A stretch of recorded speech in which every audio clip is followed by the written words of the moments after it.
જય હો તારી માં, જય હો તારી માં. હે માં ચામુંડા, હાથ જોડી કરું તને વંદના. તારા વિના કોણ સમજે અંતની સે વંદના. હે માં ચામુંડા, હાથ જોડી કરું તને વંદના. સ્વાગત છે મિત્રો તમારું અમારી ચેનલ જય ગોગા ગઢામાં. આજે આપણે વાત કરીશું શ્રી ચામુંડા માતાજીની પ્રગટ કથાની. હજારો વર્ષો પહેલાની આ વાત છે. ચામુંડા માતાજીનો ડુંગર હજારો વર્ષો જૂનો હોવાનો ઉલ્લેખ છે. થાન પુરાણ નામના પુસ્તકમાં જોવા મળે છે. શ્રી મહાદેવ ભગવત અનુસાર હજારો વર્ષો પહેલા અહીં એક ચંડ અને મુંડ નામના બે રાક્ષસો ખૂબ જ ત્રાસ હતો. ત્યારે ઋષિ મુનિઓએ યજ્ઞ કરી આદ્યશક્તિમાની પ્રાર્થના કરી અને ત્યારે આદ્યશક્તિમાના હવન કુંડમાંથી તેજ સ્વરૂપે મહાશક્તિમાં પ્રગટ થયા. તે જ મહાશક્તિ એ ચંડ અને મુંડ સાથે યુદ્ધ કર્યું. ચંડ અને મુંડ સાથે યુદ્ધ કર્યું. મહાશક્તિએ ચંડ અને મુંડ નામના બંને રાક્ષસોનો વધ કર્યો. ચંડનો વધ કરી ચંડી કહેવાઈ અને મુંડનો વધ કરી ચામુંડા કહેવાયા. આ મહાશક્તિનું નામ ચંડી ચામુંડા પડ્યું. બંને રાક્ષસોનો વધ કર્યા પછી ચામુંડા માતા ચોટીલાના ડુંગર ઉપર બિરાજમાન થયા. એક કથા પ્રમાણે ચોટીલા ડુંગર પર ઋગા ઋષિ નામનો આશ્રમ હતો. ચોટીલા ચામુંડ માતાજીના સ્થાન વિશેષ પરંપરા છે. અહીં સાંજના આરતી બાદ ડુંગર પરથી ભાવિ ભક્તો તથા પૂજારી સહિત તમામ લોકો નીચે આવી જાય છે. રાત્રિના સમય ઉપર કોઈ રોકાઈ શકતું નથી. એકમાત્ર નવરાત્રિ દરમિયાન પૂજારી સહિત 5 વ્યક્તિને ડુંગર ઉપર રહેવાની મંજૂરી માતાજીએ આપેલી છે.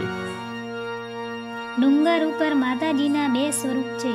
આ 2 સ્વરૂપમાં ચંડી ચામુંડા બિરાજમાન છે. તેમણે ચંડ અને મુંડ નામના રાક્ષસોને વધ કરેલો. ચામુંડા માતાજીની મૂર્તિ જોઈએ તેમાં 2 મુખ દેખાય છે. ચામુંડા માતાજીની છબીમાં તેમની ઓળખ મોટી આંખો અને લાલ અને લીલા રંગના વસ્ત્રો સાથે તથા ગળામાં ફૂલનો હાર વડે જોઈએ શક્ય છે. તેમનું વાહન સિંહ છે. ચોટીલાના ડુંગર ઉપર વર્ષો પહેલા મંદિરની જગ્યા એક નાનકડા ઓરડા હતો. તે સમય ડુંગર ચડાવવા પગથિયા પણ ન હતા.